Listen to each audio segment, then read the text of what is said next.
வணக்கம் நண்பர்களே, சுட ஒரு நியூஸ் கொண்டு வந்திருக்கேன். என்னன்னு பாத்தீங்கன்னாக்கா டாஷ் காயின் மற்றும் ஷிபா இனு பேன் ஆக போகுதுன்னு சொல்லியிருக்காங்க. ஸோ இது ரெண்டு மட்டும் இல்லைங்க, எல்லா மீம் காயின்ஸும் பேன் ஆக போகுதுன்னு சொல்லியிருக்காங்க. ஸோ இது எதுக்கு அதுதான் இந்த வீடியோவில் பார்க்க போகிறோம். ஸோ இந்த வீடியோவை முழுமையாக பாருங்க ஃப்ரெண்ட்ஸ். நீங்கள் பார்த்துட்டு மேக்டெக் தமிழ் இங்கே வந்து no drama no clickbait but one tech. இப்போ வாங்க வீடியோக்குள்ள போலாம்.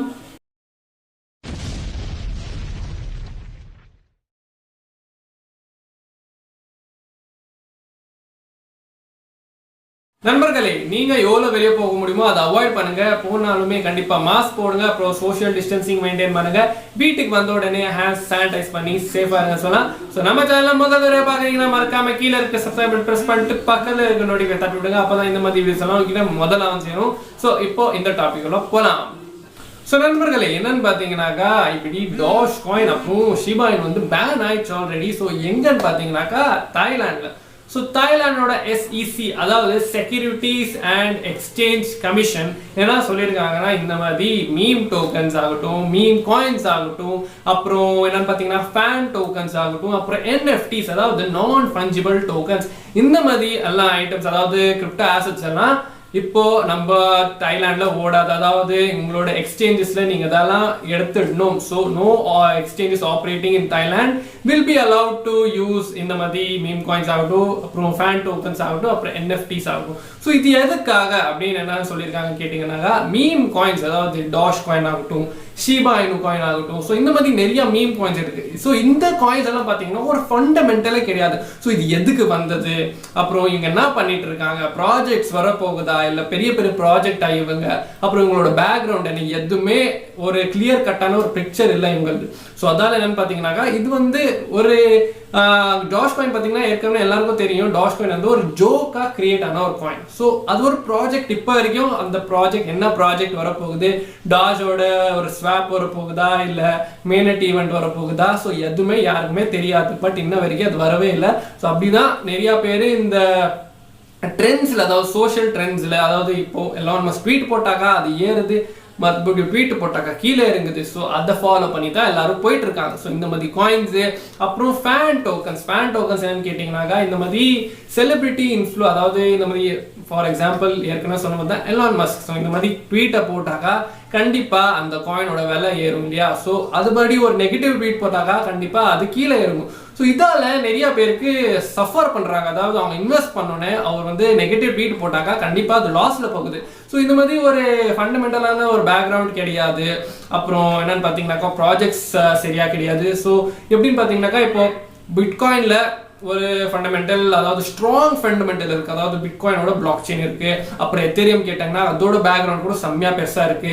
BNB அதாவது பைனான்ஸோட காயின் கேட்டீங்கன்னா கூட பைனான்ஸ் ஒரு பெரிய ஒரு எக்ஸ்சேஞ்ச் சொல்லலாம். ஸோ அதோட காயின் இருக்கு, ஃபண்டமெண்டல் இருக்கு. அப்புறம் ADA அதோட பெரிய ப்ராஜெக்ட் இருக்கு. மேட்டிக் பாலிகான் பெரிய ப்ராஜெக்ட்ஸ் வந்துட்டு இருக்கு. ஸோ இந்த மாதிரி காயின்ஸ்ல இந்த மாதிரி மீம் காயின்ஸ், ஃபேன் டோக்கன்ஸ், அப்புறம் NFTs அதாவது நான் ஃபஞ்சிபிள் டோக்கன்ஸ் எல்லாம் நீங்க வைக்க கூடாது. இந்த விஷயம் என்னன்னு கேட்டீங்கன்னாக்கா இந்த மாதிரி அதாவது கிரிப்டோ எக்ஸ்சேஞ்சஸ் இருக்கு இல்லையா. இப்போ இந்தியாவில் எப்படி WazirX, CoinDesk எல்லாம் இருக்கு. ஸோ அந்த மாதிரி தாய்லாந்துல கூட பாத்தீங்கன்னாக்கா இந்த மாதிரி எக்ஸ்சேஞ்ச் இருக்கு. ஸோ அவங்க என்ன சொல்லியிருக்காங்கனாக்கா நீங்க வந்து ஒரு ரிக்வயர்மெண்ட் வச்சுக்காங்க. அதாவது இப்போ ஒரு காயின் இல்லை ஒரு டோக்கன் லிஸ்ட் ஆகுதுன்னா அதோட ஃபண்டமெண்டல் பேக்ரவுண்ட் என்ன, அதுக்கு ப்ராஜெக்ட்ஸ் இருக்கா, அது ஒரு பெரிய ப்ராஜெக்ட் இருக்கா, அப்புறம் அதோட பேக்ரவுண்ட் எல்லாம் தெரிஞ்சு நீங்க வந்து அதை லிஸ்ட் பண்ணுங்க. அப்போதான் நிறைய பேர் இதை இன்வெஸ்ட் பண்ணுவாங்க. அப்புறம் வேற டோக்கன்ஸ் அதாவது இப்போ லிஸ்ட் ஆகிற டோக்கன்ஸ் இருக்கு இல்லையா, அவங்க வந்து ஒயிட் பேப்பர்ஸ் அப்புறம் இந்த ஃபண்டமெண்டல் பேக்ரவுண்ட் ப்ராஜெக்ட்ஸ் எல்லாம் இல்லைனாக்கா, மெயின் ஒயிட் பேப்பர்ஸ் இல்லைனாக்கா கண்டிப்பா அந்த காயின்ஸ் டோக்கன்ஸ் எல்லாம் டீலிஸ்ட் ஆயிடும் சொல்லியிருக்காங்க. There risk at delisting of their coins போட்டிருக்காங்க. ஸோ இதெல்லாம் எதுக்கு அப்படின்னு கேட்டீங்கன்னாக்கா it aims to enhance the protection of crypto assets. So வேற காயின்ஸ் இருக்கு. ஸோ அவங்களெல்லாம் ப்ரொடெக்ட் பண்ணுறதுக்காக தான் இதை பண்ணிட்டு இருக்காங்க. அப்புறம் இன்வெஸ்டர்ஸோட ஒரு இன்ட்ரெஸ்ட் இன்னும் இன்க்ரீஸ் பண்ணுறதுக்காக. ஸோ நிறைய பேருக்கு இப்போ கிரிப்டோ கரன்சி பற்றி தெரியாது. ஸோ அவங்களுக்கு இந்த மாதிரி காயின்ஸ் அதாவது இந்த மாதிரி மேனிப்புலேஷன்ஸ் எல்லாம் வந்தாக்க பயம் வந்துடும். ஸோ இப்படி இவங்க ட்வீட் போட்டால் தான் இது மேலே ஏறுது, இவங்க ட்வீட் போட்டால் தான் இது கீழே இறங்குது. ஸோ அதால நிறைய பேருக்கு அந்த இன்ட்ரெஸ்டே போயிடும் இன்வெஸ்ட் பண்ணுறது. அதால எப்படி எல்லாருக்கும் தெரியும் கிரிப்டோ மார்க்கெட் வந்து ஒரு ஹைலி வாலடைல் மார்க்கெட் இல்லையா. ஸோ அது அப்படியே போயிட்டு இருக்கும். ஏன் இவங்க வந்து ட்வீட் போட்டு அது போட்டு ஸோ ஃபேன் டோக்கன்ஸ் பண்ணுறது, மீம் டோக்கன்ஸ் பண்ணுறது ஏன் இப்போ ஏற்கனவே நிறைய ஒரு ஃபண்டமெண்டல் ஹை பேக்ரவுண்ட் இருக்கிற ஒரு காயின்ஸ் இருக்குன்னு சொல்லலாம். ஸோ அதெல்லாம் இருக்கும்போது ஏன் இந்த மாதிரி மீம் காயின்ஸ் எல்லாம் வேணும் அப்படி சொல்லியிருக்காங்க.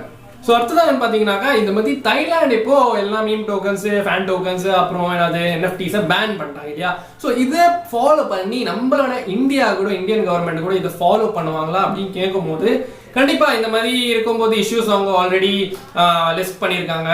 ஃபண்டமெண்டல் அதாவது ஒரு எய்ம் கிடையாது, இந்த மாதிரி அதாவது மீம் காயின்ஸ் ஆகட்டும் அந்த மாதிரி எய்ம் கிடையாது, ஒரு ஆப்ஜெக்டிவ் கிடையாது, அவங்க ஏன் வந்தாங்கன்னே தெரியாது. அந்த மாதிரி இருக்கும்போது ஒரு செலிபிரிட்டிக்காக இது மேலே இன்வெஸ்ட் பண்ணுறது ரொம்ப ரிஸ்கான விஷயம். ஏன்னாக்கா அவர் அந்த மேலே ட்வீட் போட்டாங்க ஏற்கனவே சொன்னது தான். ஸோ இந்தியா கூட கண்டிப்பாக இந்த மாதிரி ஒரு ரூல் செட் பண்ணலாம், அதாவது பாசிட்டிவ் ரெகுலேட் பண்ணலாம்னு சொல்லலாம். ஏன்னாக்கா இந்த மான்சூன் ஜூலைல பார்லிமெண்ட் செஷன் வந்துட்டு இருக்கு.